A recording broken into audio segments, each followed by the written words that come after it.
Hey guys, welcome back to a new video. And today we're going to be working on the TL once again, and I just want to inform you guys that I did get a new part for the TL, and I'm pretty sure a couple people have done this with their base model TLs between 2004 to 2006, right? And so one guy did it, it gave me an idea of like, why can't I do it too, right? So I got the A-spec front lip. This is it. It's fiberglass. It's not the real thing, but that's kind of like still bothers me for that. But at the same time, anyways. So the thing I got for the TL, other than the A-spec front lip, well, when I was in Stockton, my side skirt kind of flew off, so I had to get another one at the junkyard. So I got that, and then I was able to come across this portion of the front grille.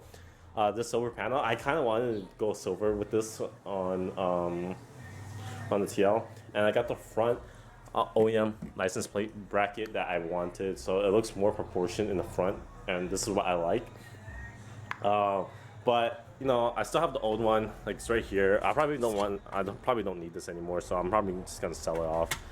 And other than that, it looks fine. I like how it is. I like OEM stuff. So we're going to be cutting this portion of the bumper in order to make that front lip fit. So I'm going to be taking this off and then show you guys where to cut. I do have a Dremel.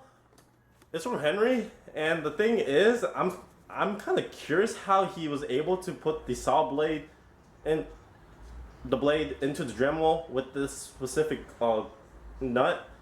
I don't see the nut, and I'm just really curious how he was able to fit it and use it for his carbon fiber hood. I'm probably just gonna have to use a saw, but anyways, let's just get into it. So, to take a look of the glimpse of it, you're gonna be cutting a little bit more outwards, right here, and then on this portion that was holding the back of it. For example, I don't have it. Oh, it's right here. So, like these, or you're gonna sit behind it. It's like that. I think it's on this side. This is where it was. But like, you have this back panel that you should be cutting out so more airflow could go in. And plus, it's gonna look better when this is out, because once the A-spec lip is on, you're gonna be seeing this, and I suggest that you cut it out because it's gonna give it an ugly look. So you guys can cut this portion out if you guys would like, but right now I'm gonna keep it on here for a little bit. I want to sand this portion down and everything like that, and then find the proper way to mount this without exposing the screws on the A-spec lip. So this is how it looks. You just cut this portion. I use, you can use a Dremel, a saw, anything, because the material on this is very easy to cut through. So it'll be an easy job. So this is where you cut. You don't have to cut far. It's like about at most an inch. So it's not that hard. So I'm gonna sand this portion down, and then I'll show you guys where I'm gonna be mounting the screws. Alrighty, so I figured out a couple of spots where most of you guys can screw these on. Let's start off with the bottom portion. So I'm using zip ties as a placement right now to see where it sits, and this is the bottom portion under the license plate. So this is where I drilled the two holes, and it pushes the middle portion down, so it secures this portion. And then I put the screws right here. I know it's not the best idea, but I was thinking about putting them in here. It's not going to secure it properly as I thought it would be, so that's why I resorted to doing this, right? So what I'm going to be doing is just like putting Bondo over it if possible, if it doesn't crack this portion when I put the Bondo over it at the same time. So this is just a plug and play right now. And then coming to this side, this is where I figured out where most people do it. It's basically like an OEM thing. So let me put this down. Okay. So you guys could just drill holes right here. Actually, right here. You guys could just drill a hole right here and use this portion. I wonder if you guys could see it. Let me grab the light. Whoops. So this is what I did. There's that hole in the bumper that you can use, and then you can just drill the hole right here on that side, and then you guys can either screw it or zip tie it in. If you guys are gonna screw it, I recommend using a lengthy screwdriver, not screwdriver, just a screw nut in order to have that type of reach. So that's mainly it, and then that's pretty much it. See, you can see the clearance in the back. So.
Came in the mail is the bumper fasteners.